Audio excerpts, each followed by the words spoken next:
Hey guys, what is up? It is Cameron, and today I'm going to be going over the new engine. It has arrived, and there are some huge deficiencies that I was not expecting. If you guys are new viewers out there, consider subscribing, and without further ado, let's get right into today's video. So we did get a early delivery on Thursday.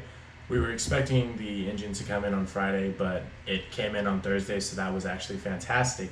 And when it came in, they dropped it pretty much in the middle of the road. It was like, can't you, move it to the garage? And ended up, the dude charged me $20 cash just to move it to the garage, which was atrocious. He charged my buddy, which vicariously charged me because I funded that. But it was pretty atrocious. And once it was in the driveway area to the garage, we noticed that there was a lot more rust than we previously anticipated. So as you guys can see, the front accessories are very rusty, and it was not anticipated that they would be so rusty so soon.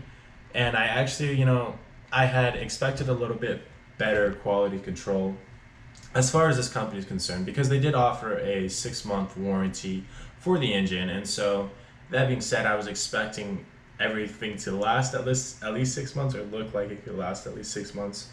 They took no effort to clean up the accessories. There wasn't an alternator included. There was no power steering pump included. And so these are just, a whole bunch of undisclosed expenses that weren't really covered in the listing. And I do invite you guys to be a little bit more thorough when you guys are ordering an engine sight unseen, because I personally wasn't. And if you can, order an engine in person, because you're negotiating with a person. Cash usually talks, and you'll usually be able to get a better deal in person. But because I didn't mind shelling out $1,400 for this engine, because it was just kind of one of those really good deals that don't come around too often due to this pandemic, I went ahead and just paid for it and went about my day. However, we're gonna go over all the little individual damage. The heads are a little bit corroded, and I think it's because the engine was located in New York. Again, it's not a huge problem, but it is something that I noticed. We will clean the heads up. The block itself, the outer casing, is rusting. Again, that was due to it being in New York. It's very cold there. It's not uncommon for there to be ice on the roads and salt on that ice to melt the ice, obviously. So that was kind of expected, but it's okay. I'm gonna order some paint, because engine paint is the best preventative for rust. We already have a wire brush. We're gonna scrape all the rust off, make it 100%, and then we're gonna paint over it and clear coat. Well, not clear coat, but something to that extent. I don't know if there's high temperature clear coat. I'll still have to do research on that. But we're gonna, do some rust preventative. That way we don't have to worry about rust again in the future, whether that be, powder coating the block or whatever we need to do to ensure that the block won't rust out on us, right? I'm going to be getting a different intake. I don't mind the intake that's on it right now, but I don't personally believe that it'll fit into the engine bay as is, because we did have the engine fit with an LS1 intake. The truck intake is, I think, 4 or 5 inches taller, so we're going to be using a different intake.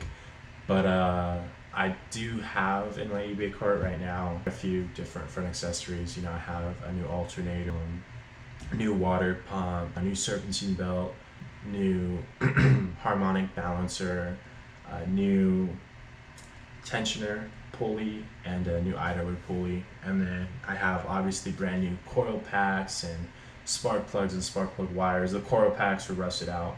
We're gonna get this 100%. This is part of the build, and I wanted to neglect it a little bit. At least be able to run the engine and neglect it. But it's better to just fix everything off the bat, and we're going to do that. So yeah, that's currently the situation with the engine. I was not expecting all of the quote-unquote damage, but it is what it is, and we're gonna get through this, and I have everything but doubt in my mind. And yeah, but if you guys haven't seen any of my other videos on this LS swap, you guys can check them out right here or by clicking the link in the description. I hope you guys have a good day / night wherever you may find yourselves. And if you guys are new viewers out there, consider subscribing. It really just lets me know that you guys are liking what I'm putting out, and will tell me to continue putting out more content. And I'm going to continue putting out more content regardless. But yeah, I will see you guys in the next video. Peace.